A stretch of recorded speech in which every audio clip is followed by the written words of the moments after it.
आज 6 मई है और 6 मई के हम लोग करंट अफेयर देखेंगे। आइए शुरू करते हैं। पहला क्वेश्चन है, हाल ही में मीट इन इंडिया कॉन्क्लेव का आयोजन कहाँ किया गया? तो मीट इन इंडिया कॉन्क्लेव जो है उसका आयोजन कहाँ किया गया? तो उसका आयोजन किया गया जयपुर में। ठीक है, जयपुर में 4 से 6 मई के बीच में इसका आयोजन किया जाएगा। ठीक है, ये जो कॉन्क्लेव है इसका आयोजन कौन करवा रहा है? इसका एक तो पर्यटन मंत्रालय, भारत सरकार। ठीक है, दूसरा है फिक्की और तीसरा है राजस्थान का पर्यटन विभाग। तो ये 3 संस्थाएं मिलकर मीट इन इंडिया कॉन्क्लेव का आयोजन करवा रही हैं, जिसमें भारत सरकार का पर्यटन मंत्रालय है, इसके अलावा फिक्की है और राजस्थान सरकार का पर्यटन विभाग है। इस कॉन्क्लेव का जो उद्देश्य है वो है टूरिज्म को बढ़ावा देना। ठीक है, यानी कि टूरिज्म है उसको बढ़ावा देने का उद्देश्य है मीट इन इंडिया कॉन्क्लेव का।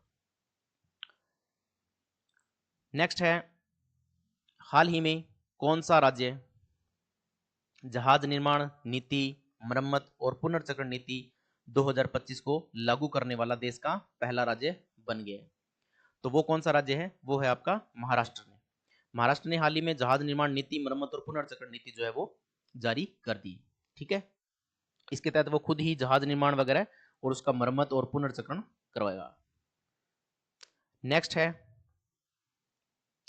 किस राज्य के गुंडाराम फॉरेस्ट में सातवाहन काल के 11 अभिलेखों की खोज की गई है? तो वो कौन सा राज्य है जहां पे गुंडाराम फॉरेस्ट में सातवाहन काल के 11 अभिलेखों की खोज की गई है? तो वो है आपका तेलंगाना राज्य। ठीक है, तेलंगाना राज्य, तेलंगाना के जो मुख्यमंत्री हैं वो रेवंत रेड्डी हैं और इसके अलावा जो राज्यपाल हैं वो हैं जिष्णुदेव वर्मा। जिष्णुदेव वर्मा। ठीक है, नेक्स्ट है, हाल ही में प्रवर्तन निदेशालय यानी कि ईडी, ईडी का 69वां स्थापना दिवस मनाया गया।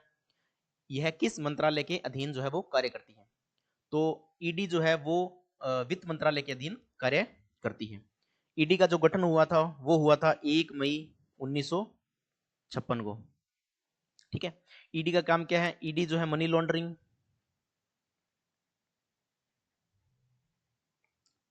इसके अलावा जितना भी विदेशी मुद्रा आता है, ये मुद्रा कौन सी? विदेशी, जितनी भी विदेशी फंडिंग जो भी आती है किसी भी संस्था के पास, उसकी भी जांच कौन करती है? ईडी करती है। ठीक है, तो मनी लॉन्ड्रिंग, जितनी भी मनी लॉन्ड्रिंग होती है और इसके अलावा विदेशी मुद्रा जो भी प्राप्त होती है उस सभी की जांच कौन करती है? ईडी करती है। ठीक है, और ये किस मंत्रालय के अधीन कार्य करती है? वो है वित्त मंत्रालय के अधीन। अगला है, यूरोपियन रेड एडमिरल तितली हाल ही में भारत में कहां पहली बार दिखाई दी है? तो यूरोपियन रेड एडमिरल तितली जो है हाल ही में धौलाधर श्रृंखला हिमाचल प्रदेश में दिखाई दी है। ठीक है, ये जो तितली है ये मुख्यतः आपको यूरोप में मिलेगी, इसके अलावा एशिया के कुछ हिस्सों में मिलती है और इसके अलावा अमेरिका में भी मिलती है। ठीक है, तो भारत में जो है ये पहली बार दिखाई दी है, इसलिए क्वेश्चन इंपॉर्टेंट है। ठीक है, तो कौन सी श्रृंखला है? धौलाधर श्रृंखला हिमाचल प्रदेश के अंदर ये पहली बार देखी गई है। नेक्स्ट है, हाल ही में खेजड़ी के फल सांगरी, खेजड़ी का फल कौन सा होता है? सांगरी। सांगरी को जो है जीआई टैग प्रदान किया गया है। राजस्थान में जो सांगरी है उसके प्रमुख उत्पादक जिले कौन से हैं? तो इसमें जो सांगरी के प्रमुख उत्पादक जिले हैं वो हैं बीकानेर, बाड़मेर और जैसलमेर। ठीक है, बीकानेर, बाड़मेर और जैसलमेर। उसके बाद बात करें अगर हम जीआई टैग की, तो जीआई टैग का मतलब होता है geographical indication tag. Geographical indication tag. ठीक है, तो ये किसी विशेष क्षेत्र के अंदर यानी कि किसी विशेष भौगोलिक एरिया में कोई विशेष चीज जहां पे पाई जाती है उसको जो है केंद्र सरकार जो है जीआई टैग जो है उसको दे देती है। ये जो जीआई टैग अधिनियम जो लागू हुआ था वो लागू हुआ था पारित हुआ था 1999 में और पूरी तरीके से इसको लागू किया गया था 2003 में। ठीक है, पहला जो जीआई टैग दिया गया था वो दिया गया था दार्जिलिंग की चाय को। किसको? दार्जिलिंग की चाय को जो है पहला जीआई टैग दिया गया था। ठीक है, ये जो जीआई टैग दिया जाता है ये प्रत्येक 10 वर्ष के लिए दिया जाता है। यानी कि 10 वर्ष के लिए ही जीआई टैग जो होता है वो मान्य होता है। जीआई टैग देता कौन है? तो भारत सरकार का एक मंत्रालय होता है जिसका नाम है डीआईपीपी। डीआईपीपी मतलब उद्योग संवर्धन और आंतरिक विभाग, ठीक है, तो वो देता है इसको जीआई टैग, ठीक है। अगला है आईसीसी द्वारा जारी रैंकिंग में भारत ने टी20 और वनडे रैंकिंग में कौन सा स्थान जो है प्राप्त किया है? तो भारत ने टी20 और वनडे रैंकिंग में जो है वो पहला रैंक जो है उनका मतलब रैंकिंग में पहला स्थान आया है। इसके अलावा अगर बात करें हम लोग टेस्ट में, तो टेस्ट में भारत की रैंक है 4th, ठीक है। अगर बात करें ओडीआई में भारत का पहला मतलब पहले नंबर पर बैट्समैन है शुभमन गिल, पहली रैंक किसकी है? शुभमन गिल की है। अगर हम बात करें टेस्ट में जो पहली रैंक है वो है जसप्रीत बुमराह की, ठीक है। तो यानी कि टी20 और वनडे जो रैंकिंग है उसमें भारत का पहली रैंकिंग जो भारत की आई है। नेक्स्ट क्वेश्चन है इंटरनेशनल बुद्धा पीस अवार्ड 2025 से किसे पुरस्कृत किया गया है? ठीक है, तो इंटरनेशनल बुद्धा पीस जो अवार्ड दिया गया है वो इस साल दिया गया है मुस्तफा यूसुफ अली गोम को। मुस्तफा यूसुफ अली गोम को दिया गया है।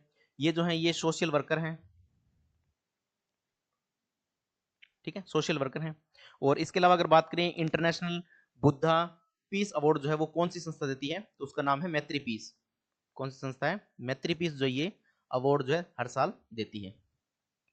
ये जो रश्मि सलूजा है इनको मिला था 2024 का, मुनीर खान को भी 2024 का दिया था, इसके अलावा पवन कंसल को भी 2024 का मिला है, और 2025 का किसको मिला है? मुस्तफा यूसुफ अली गोम को दिया गया है, ठीक है। अगला क्वेश्चन है कि हाल ही में भारत ने केवी सुब्रमण्यम को आईएमएफ के कार्यकारी बोर्ड से हटा दिया है, उनके स्थान पर किसको नियुक्त किया गया है? तो उनके स्थान पर नियुक्त किया गया है परमेश्वरन अय्यर को, ठीक है। आईएमएफ के कार्यकारी बोर्ड से हटा के परमेश्वरन अय्यर को जो है नया उनके स्थान पर नियुक्त किया गया। नेक्स्ट क्वेश्चन है आपका एशियन गेम्स 2026 का आयोजन जो है वो किस देश में किया जाएगा? तो एशियन गेम्स का जो आयोजन है वो जापान में किया जाएगा, ठीक है। और एशियन गेम्स 2026 में पहली बार जो है मिक्स मार्शल आर्ट्स इसको भी शामिल किया जाएगा। मिक्स मार्शल आर्ट्स को जो है पहली बार शामिल किया जाएगा एशियन गेम्स 2026 के अंदर, ठीक है। नेक्स्ट है हाल ही में आर्कटिक सर्कल इंडिया फोरम 2025 का जो आयोजन है वो कहाँ किया गया? तो आर्कटिक सर्कल इंडिया फोरम का जो आयोजन है वो किया गया नई दिल्ली में, ठीक है। कहाँ किया गया? नई दिल्ली में। ये जो सर्कल इंडिया फोरम जो है उसका उद्देश्य क्या है? तो इसका उद्देश्य है जो भी ध्रुवीय व्यवस्था है, कौन सी व्यवस्था? ध्रुवीय व्यवस्था हो, ठीक है, चाहे वो आर्कटिक व्यवस्था हो, इन सभी का एशिया के साथ संबंध कैसे होंगे उसके ऊपर ये फोरम जो है वो रखा गया था, ठीक है। यानी कि ध्रुवीय व्यवस्था और आर्कटिक व्यवस्था के साथ एशिया के और भारत के संबंध कैसे होंगे उसके ऊपर ये एक फोरम का आयोजन किया गया था, जो कहाँ हुआ था? नई दिल्ली के अंदर इसका आयोजन किया गया था। नेक्स्ट क्वेश्चन है बगलीहार बांध और सलाल बांध ये जो है किस नदी पर स्थित है? तो बगलीहार बांध और जो सलाल बांध है वो है आपकी चेनाब नदी पर। कौन सी नदी पर है? चेनाब नदी पर, ठीक है। और इसके ऊपर दो बांध और भी हैं जिनके नाम है दुलहस्ती। कौन से हैं? दुलहस्ती, और एक है रतले। ये जो बगलीहार बांध और सलाल बांध क्यों हाल ही में चर्चाएं हैं? क्योंकि चिनाब नदी का जितना भी पानी था वो पाकिस्तान जो जा रहा था उसको इन बांधों की सहायता से ही रोका गया है, इसकी वजह से ये हाल ही में चर्चा में रहे हैं। कौन कौन से बांध हैं? बगलीहार बांध और इसके अलावा सलाल बांध। ये जो चारों बांध हैं बगलीहार, सलाल, दुलहस्ती और रतले, ये चारों बांध ही हाइड्रो इलेक्ट्रिक प्लांट हैं, ठीक है ना। हाइड्रो इलेक्ट्रिक प्लांट ये यानी कि यहाँ से पानी से बिजली बनाई जाती है।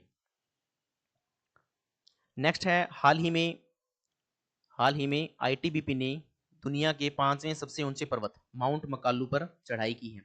यह किन दो क्षेत्रों के बीच में स्थित है? तो माउंट मकालू जो है वो किन क्षेत्रों मतलब किन दो क्षेत्रों के मध्य स्थित है? तो ये है आपका तिब्बत और नेपाल के मध्य स्थित है, ठीक है, तिब्बत और नेपाल के मध्य स्थित है। और ये जो माउंट मकालू है इसकी कुल हाइट है 84 मीटर यानी कि 8,485 मीटर जो इसकी कुल ऊंचाई है, ठीक है। तो माउंट मकालू पर आईटीबीपी ने हाल ही में चढ़ाई की है। ITBP Indo Tibetan Bhutan police है ये, ठीक है। और इसका आंसर क्या होगा, तिब्बत और नेपाल के मध्य। तो इसी के साथ हमारे जो आज के करंट अफेयर्स हैं वो समाप्त होते हैं। Thanks for watching.